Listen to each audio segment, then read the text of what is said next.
যখন আমরা আল্লাহকে পাবো, আল্লাহ পাকের ইবাদতের মধ্য দিয়ে, রাসূলের সুন্নতের মধ্য দিয়ে অল্পে তুষ্ট থাকতে পারবো, যা আছে এতে শুকরিয়া আদায় করবো, আপনার চেয়ে সুখী মানুষ দুনিয়াতে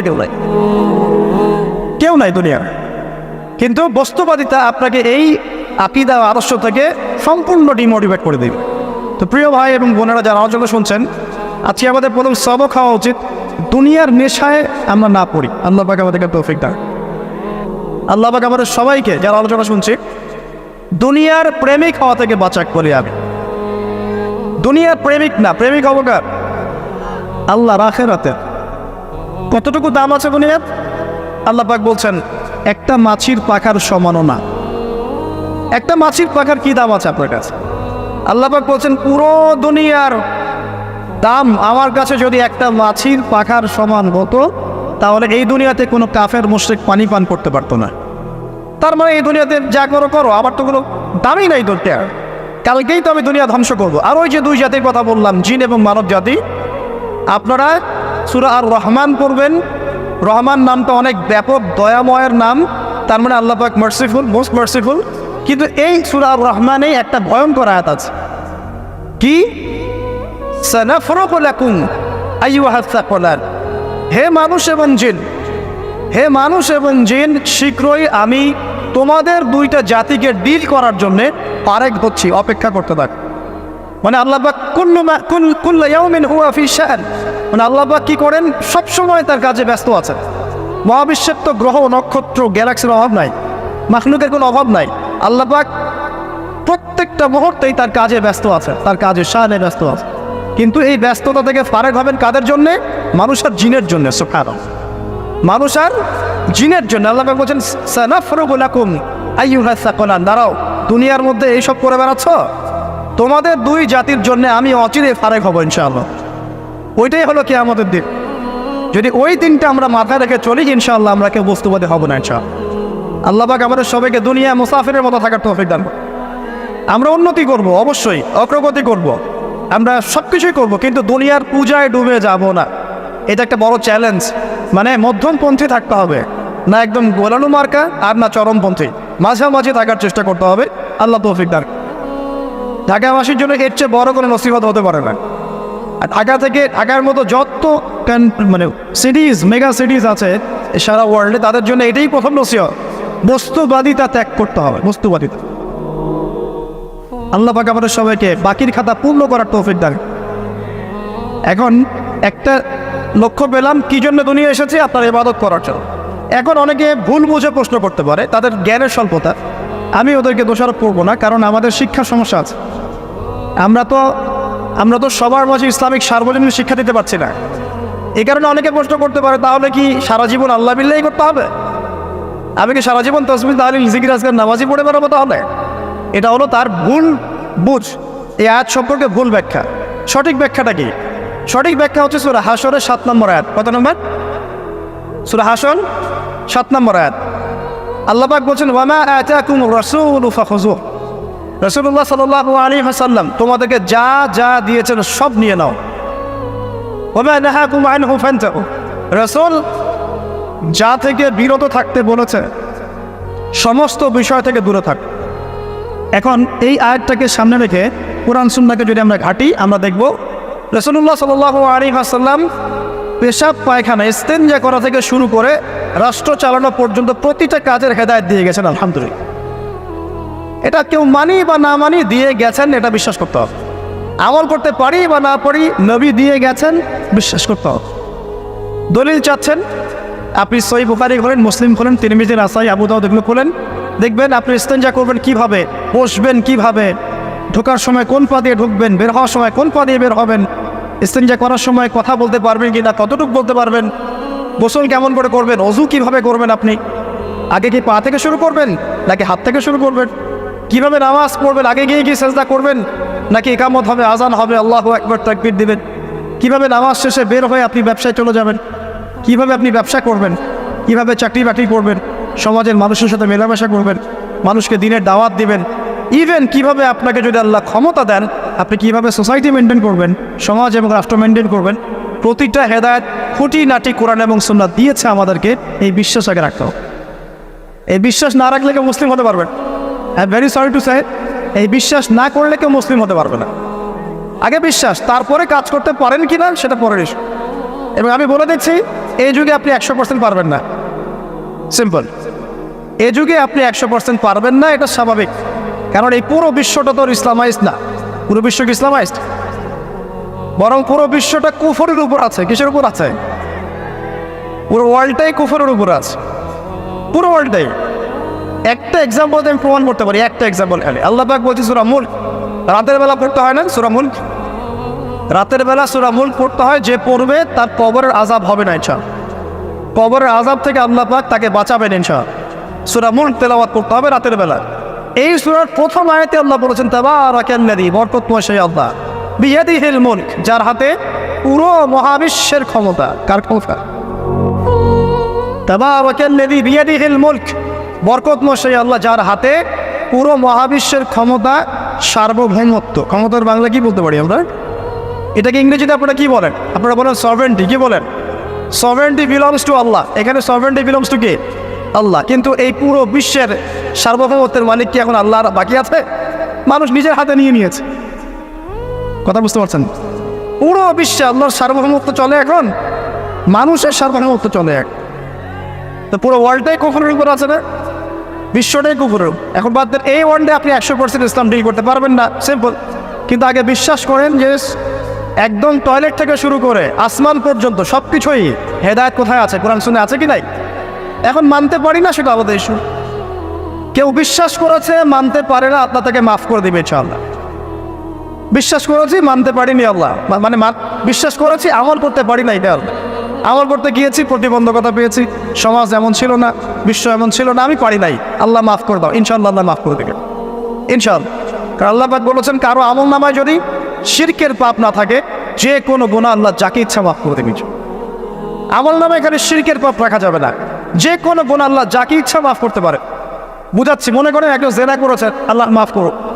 ওই জেনাকার ব্যক্তি যদি বিনা তওবাতেও মারা যায়, তওবা করে নাই, বিনা তওবাতেও মারা যায়, কাল কিয়ামতের মাঠে আল্লাহ পাক তাকেও মাফ করতে পারেন। আল্লাহু আকবার। কিন্তু একজন ব্যক্তি শিরক করেছে, তওবা না করে মারা গেছে, আল্লাহ তাকে মাফ। এখন শিরকের পাপ ছাড়া যে কোনো পাপ আল্লাহ মাফ করবেন ইনশাআল্লাহ। সো আগে আকীদা পোষণ করি যে হ্যাঁ, কোরআন সুন্নাহয় সব কিছুর সমাধান আছে আলহামদুলিল্লাহ। এখন আমি আমল করতে গিয়ে হয়তো পারছি না। এখন আমার বিশ্বাস চলমান বিশ্বের সাথে সাংঘর্ষিক হচ্ছে, এবং এই বিশ্বাসকে দমিয়ে দেওয়ার জন্যে কি করা হচ্ছে? এই বস্তুবাদিতার মতো আদর্শগুলো আপনার সামনে তোলা হচ্ছে। এখানে উত্তরটা কি? এখানে উত্তরটা হচ্ছে, দেখুন, ইবাদত মানে শুধুমাত্র নামাজ, রোজা, হজ, জাকাত নয়। ইবাদত মানে শুধুমাত্র নামাজ, রোজা, হজ, জাকাত নয়, বরং আমার জীবনের প্রতিটা সেক্টরই ইবাদত বলে কাউন্ট হবে যদি আমি সেই কাজটাকে নবীর সুন্নত অনুযায়ী করতে পারি। আমার কথাকে বুঝতে পারছেন? এই হলো ব্যাখ্যা, ওয়া মা খালাকতুল জিন্না ওয়াল ইনসা ইল্লা লিয়াবুদুন। আমি জিন আর মানুষকে শুধু আমার ইবাদত করার জন্যই সৃষ্টি করেছি। আপনার ইস্তেনজা করাটা ইবাদত। সুবহানাল্লাহ। আমার ইস্তেনজা করা কার প্রয়োজন? আমার না, ইসলামের না আল্লাহ পাকের? নাউজুবিল্লাহ। ইস্তেনজা কার জন্য করি? আমার প্রয়োজন। আমাকে এখন ইস্তেনজা করতে হবে, কষ্ট দিচ্ছে আমাকে। খাবার খাবেন, কার জন্য খাচ্ছেন? আমার জন্য নয় কি? আমার জন্যে। আপনি ব্যবসা করছেন, কার জন্যে? আমার জন্যে, আমার স্ত্রী সন্তান, আমার পরিবারের জন্য। আপনি সমাজ চালাচ্ছেন কার জন্য? আপনার জনগণের জন্য। এখানে স্বার্থ কার? মানুষের না আল্লাহ? আমার স্বার্থ, আমার স্বার্থে আমি এই সব কাজগুলো করব, নবীর সুন্নাহ অনুযায়ী করব, তাহলে দুনিয়াবী কাজগুলোতেও আল্লাহ পাক নেকি দিয়ে দিবেন ইনশাআল্লাহ। কেমন দুনিয়াবী কাজ? স্ত্রী সহবাস করা, স্ত্রীর সাথে ভালোবাসা, প্রণয় বিনিময় করা। আপনি স্ত্রীর দিকে তাকিয়েছেন, নেকি হয়েছে। স্ত্রীর হাতটা ধরেছেন, নেকি হয়েছে। স্ত্রীকে আদর করেছেন, নেকি হয়েছে। তার মুখের মধ্যে ভাত তুলে দিয়েছেন, নেকি হয়েছে। আপনার ছেলেকে আদর করে কোলে নিয়েছেন, নেকি হয়েছে। মা ছেলেকে দুধ পান করাচ্ছে, নেকি হচ্ছে। আপনি ভাইকে 5টা টাকা দিয়ে সহযোগিতা করলেন, নেকি হচ্ছে। একজন এসে বসতে পারছে না, জায়গা ছেড়ে দিলেন, নেকি হচ্ছে। ইভেন রাস্তায় হাঁটছেন, এক মুসলিম ভাইয়ের সাথে সাক্ষাৎ হলো, সালাম দিলেন, মুচকি হাসি দিলেন, নেকি হয়ে গেল। তাহলে আমরা কিভাবে বলতে পারি যে ইসলাম কি শুধু নামাজ, রোজা, হজ, জাকাতেই স্বীকৃতি দেয়, এগুলো করতেই দুনিয়াতে আসছি, নাকি সব কাজই ইবাদত? আমার আলোচনা কি পরিণত আছে? আমাদের জীবনের প্রতিটা কাজই ইবাদত, যদি সেটা রাসূল সাল্লাল্লাহু আলাইহি ওয়াসাল্লামের সুন্নাহ মতো করা হয়। তিনটা জিনিস খেয়াল রাখতে হবে। কয়টা জিনিস ভাই? এক, সেই ইবাদত হতে হবে আল্লাহর সন্তুষ্টির জন্য। এই যে আমি স্ত্রীর মুখে ভাত তুলে দিচ্ছি, তার কাছ থেকে কিছু পাওয়ার আশায় নয়, আমি দিচ্ছি আল্লাহর সন্তুষ্টির। আমি যে একজন মুসলিম ভাইকে হাসি মুখে সাক্ষাৎ করলাম, ও আমাকে ভালো বলবে, পরে আমাকে হেল্প করবে, এমন এই জন্য নয়, আল্লাহ পাক সন্তুষ্ট হবেন তাই। আমি নামাজে দাঁড়িয়েছি, লোকে আমাকে ভালো বলবে এই জন্য দাঁড়াই নাই, দাঁড়িয়েছি কেন? যাতে আল্লাহ আমাকে কালকে আমাদের মঠে বাঁচাও। আমি দাড়ি ছেড়ে দিয়েছি কেন? মানুষ আমাকে হুজুর বলবে তাই, এই জন্য নয়, বরং আল্লাহ রাসূলের সুন্নাত জীবিত করেছি, ইনশাআল্লাহ আমি 50 জন শহীদ সাহাবের নেকি পাবো। কেন আমি টাকনুর নিচে কাপড় পরছি না? কারণ কি মানুষ আমাকে বলবে নতুন ফ্যাশন? না, আমি এই কারণে পড়ছি যাতে রাসূল সাল্লাল্লাহু আলাইহি ওয়াসাল্লাম কালকে আমাদের মাঠে এই সুন্নাহর উপর আমল করার জন্য আমার পক্ষে সুপারিশ করে। আমার ইবাদত, আমার পর্দা, আমার পরিবার, আমার ব্যবসা, আমার অর্থনীতি, আমার পলিটিক্স সব কিছু আল্লাহর জন্য করব, এই একটা হলো মূলনীতি ইবাদত কবুল হওয়ার। এক। দুই, সেই আমলটা হতে হবে রাসূলের সুন্নাহ মোতাবেক, অন্য কোনো পদ্ধতিতে নয়। মনে করেন আমি একজন খুব বড় বুজুর্গ হয়ে গেছি, নাউজুবিল্লাহ, না আমরা এত বড় বুজুর্গ হয়ে যাই নাই, যে টাইটেলগুলো আপনারা দেন এগুলোর কোনো প্রয়োজনও নাই। এখন একজন বড় বুজুর্গ এসে যদি আপনাকে কোনো ইবাদতের পদ্ধতি শিখিয়ে দেয়, এই পদ্ধতিতে ইবাদত করো, অনেক ভালো হবে, কিন্তু ওই পদ্ধতির সাথে রাসূলের এবং সাহাবীদের পদ্ধতির কোনো মিল নাই। মুখরোচক মনে হলো, দেখতে সুন্দর মনে হলো, এবং অনেক মানুষ তা করছে, এরকম দলিল থাকলেও সেই কাজটা করা যাবে না। কারণ কি? কারণ সেই কাজটা রাসূল সাল্লাল্লাহু আলাইহি ওয়াসাল্লামের সুন্নাহ মাফিক হয়নি। আল্লাহ রাসূল করেন নাই, সাহাবীরা করেন নাই, বাস আমি করবো আসেন, ইমামরাও করেন নাই, পরবর্তী জেনারেশনে কেউই করেন নাই। এখন যত ভালো টাটকা মজা লাগুক, দেখতে সুন্দর লাগুক, বহু মানুষ করছে, এইসব দলিল ইসলাম টিকবে না। আল্লাহ পাক বোঝার তৌফিক দেন। এক নম্বর শর্ত আল্লাহর সন্তুষ্টির জন্য হতে হবে। দুই নম্বর রাসূলের পদ্ধতিটা হতে হবে। তিন নম্বর খুব ডিফিকাল্ট, তিন নম্বরটা বেশি ডিফিকাল্ট। প্রথম দুইটা পার হয়ে গেলেও তিন নম্বরে গিয়ে আমরা আটকে যাচ্ছি। আর বলবো, রাগটা করবেন না তো। তিন নম্বর হচ্ছে রিজিক হালাল হতে হবে। রিজিক হালাল হতে হবে। পশ্চিমার আদলে গড়া এই পুরো বিশ্বের বেশিরভাগ মানুষের রিজিক এখন হারাম। কেন হারাম? কারণ কোনো না কোনোভাবে আমরা সুদের সাথে সম্পৃক্ত হয়ে যাচ্ছি, কোনো না কোনোভাবে। আর নবীজি অনেক আগেই বলেছিলেন, 1400 বছর আগে, যে একটা জামানা তোমাদের সামনে আসবে, যে মানুষ সুদ খেতে চাইবে না, তার গায়েও সুদের ছিটাফোঁটা গিয়ে লাগছে কিনা। এখন আপনি খেতে চাইবেন না, আপনাকে মেসেজ পাঠিয়ে দেওয়া হবে আপনার অ্যাকাউন্টে এত টাকায় যোগ হয়েছে। কী করবেন এখন? টাকাটা আপনি সুদের টাকা। সুদের টাকা মানে কি? এক দিরহাম যে ব্যক্তি সুদ খেয়েছে, সে যেন 36টা মেয়ের সাথে জেনার পাপ করেছে। সহিহ বুখারী হাদিস, একদম অকাট্য, সহিহ, সনদ সহিহ, এমন না জয়ীফ জাল, এমন নয়। এক দিরহাম যে ব্যক্তি সুদ খেয়েছে, সে যেন 36 বার জেনা করলো, নবী সাল্লাল্লাহু আলাইহি ওয়াসাল্লাম। আর এই হাদিস তো আপনারা জানেন যে সুদের পাপের 73টা শাখা আছে। নিচের শাখা হচ্ছে মায়ের সাথে জেনা করা, মাকে বিয়ে করা, আর উপরের শাখা হচ্ছে আল্লাহ এবং তার রাসূলের সাথে যুদ্ধ করা। এগুলো অবলীলায় করছি আমরা। আর নবীজি বলছেন 4 শ্রেণীকে আমি অভিশাপ দিয়ে গেলাম। আল্লাহর নবী অভিশাপ দিয়ে গেলেন, মানে সে জাহান্নামে যাবে, কোনো অবস্থাতেই জান্নাতে যাবে না।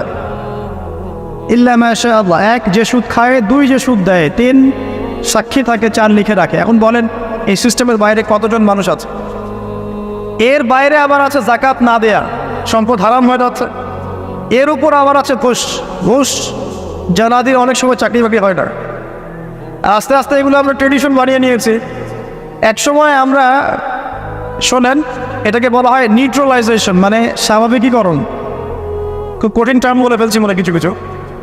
যেমন আগে ধর্ষণ হলে আমরা খুবই সোচ্চার ছিলাম এবং সারা এলাকা ফেটে যেত, এত বড় কথা। কেউ মাপে কম দিলে, ধরা পড়লে চক্ষু লজ্জায় সে সমাজে চলতে পারতো না। কেউ চুরি করলে চক্ষু লজ্জায় বের হতে পারতো না। আস্তে আস্তে আস্তে আস্তে আস্তে আস্তে এই যে মাপে কম দেয়া বলেন, সুদ বলেন, জেনা বলেন, আস্তে আস্তে পাপগুলোকে আমরা নিউট্রালাইজেশন করে ফেলেছি, নিউট্রালাইজ হয়ে গেছে। হ্যাঁ, দর্শন ডেইলি 4-5টা হয়, সুদ সবাই খায়, আমিও খাই, যে না তো সবাই করে, বয়ফ্রেন্ড গার্লফ্রেন্ড ফ্রি মিক্সিং আছে, আমি করলে সমস্যা কি? ওর তো 4টা, আমার তো মাত্র 1টা। ওর চেয়ে আমি ভালো। ওর 5টা বয়ফ্রেন্ড, আমার তো 1টা। ওর 4টা গার্লফ্রেন্ড, আমার তো 1টা। আমি তো ভালো। আমার ছেলে খুব ভালো, শুধু মাঝে মাঝে একটু ড্রিঙ্কস করে, ব্যাপারটা এরকম আর কি। তো এই যে পাপকে নিউট্রালাইজেশন করা হচ্ছে আস্তে আস্তে, স্বাভাবিকীকরণ। এই ফ্লোতে আমরা মোটামুটি সবাই পড়ে গিয়ে রিজিক হারাম হয়ে যাচ্ছে। ঘুষ দিতে হয় না, চাকরি হবে না। আবার দেখেন, জাকাত না দেওয়ার মধ্য দিয়ে রিজিক হারাম করে ফেলছি, সুদ খাওয়ার মধ্য দিয়ে করছি, ঘুষ নেওয়ার মধ্য দিয়ে করছি, কোনো কোনো ক্ষেত্রে করাপশন, অন্যের সম্পদ আত্মসাতের মধ্য দিয়ে করছি। এর বাইরে যারা ব্যবসা করছি, আমরা যে দুধে দেওয়া তুলসী পাতা এমনও নয়, কোনো কোনো সময় মাপে কম দিচ্ছি। এই যে টাটকা জিনিস বলে ভেজাল খাওয়াচ্ছি, 3 দিনের বাসি তেল দিয়ে ইফতার রান্না করে খাওয়াই দিবে, বলবে একদম টাটকা জিনিস। রমজান মাস আসছে সামনে না, কত যে মানুষ বের হবে যারা তারাবির নামাজ পড়বে একদম 20 রাকাত, ওখানে রাকাত দিয়ে ঝগড়া হবে। ঠিক ওরাই যখন দেখবেন বিকালে দুপুরে ইফতার বিক্রি করবে, বিভিন্ন পণ্য বিক্রি করবে, দেখবেন যে দুনিয়ার বাসি পচা আপনাকে খাওয়াই দেবে। এই শ্রেণীর মানুষের ধারণা যে লা ইলাহা ইল্লাল্লাহ শুধু মসজিদে আছে, বাজারে নাই। এটা ধারণা লা ইলাহা ইল্লাল্লাহ মুহাম্মাদুর রাসূলুল্লাহ এটা মসজিদে আছে, বাজারে, সমাজে, অন্য জায়গায় নাই। এটা তাদের ধারণা। তাদের এই ধারণা অচিরেই ভাঙবে যখন মৃত্যুর দূত চলে আসবে। তখন বুঝবে লা ইলাহা ইল্লাল্লাহ একটা সার্বজনীন কালিমা, যেটা জীবনের সব ক্ষেত্রেই চলতে হবে। আল্লাহ পাক আমাদেরকে বোঝার তৌফিক দান। তো ব্যবসা করছি আলহামদুলিল্লাহ, অ্যাটলিস্ট সুদ খাচ্ছি না। তবে এতটুকু মনে রাখবেন, ব্যবসায়ীদের অসততার কারণে, আমানতের খেয়ানতের কারণে একটা আযাব আসে। হাদিসের মধ্যে আসছে একটা আযাব আসে। নবীজি বলেছেন, যখন একটা জাতির ব্যবসায়ীরা মাপে কম দেওয়া শুরু করে, মিথ্যা কসম করে পণ্য বিক্রি করা শুরু করে এবং আমানতের খেয়ানত করে, তখন ওই জাতির উপর দুর্ভিক্ষ চাপিয়ে দেওয়া হয়। কি চাপিয়ে দেওয়া হয়? দুর্ভিক্ষ চাপিয়ে দেওয়া হয়। মনে করছেন যে হয়তো দুর্ভিক্ষ নাই, পুরো ওয়ার্ল্ড ওয়াইড একটা নীরব দুর্ভিক্ষ চলছে এখন আস্তে আস্তে। সকালে একটু আগে বলেছিলাম না, গরিব মানুষ আলু ভর্তা, ডাল আর ডিম ভাজা দিয়ে ভাত খেত আগে, এখন তারা বলে আমরা ডিমই দেখতে পারি না চোখে। ডিমও খাওয়ার এখন সামর্থ্য হচ্ছে না অনেকেরই। আপনি শোনেন, আমি একটা জব করতাম, মনে করেন স্যালারি পেতাম 5,000 টাকা, এখন পাচ্ছি 10,000 টাকা। কিন্তু 10,000 টাকা স্যালারি পাওয়ার পরেও আগে 5,000 টাকা দিয়ে আমি সংসার চালাতে পারতাম, এখন 10,000 টাকা দিয়ে পারছি না। কারণ কি? কারণ হচ্ছে মুদ্রাস্ফীতি, দ্রব্যমূল্যের ঊর্ধ্বগতি, এর পাশাপাশি আছে আমানতের খেয়ানত করা, করাপশন এবং কিছু অসৎ ব্যবসায়ীর এই দুরভিসন্ধি।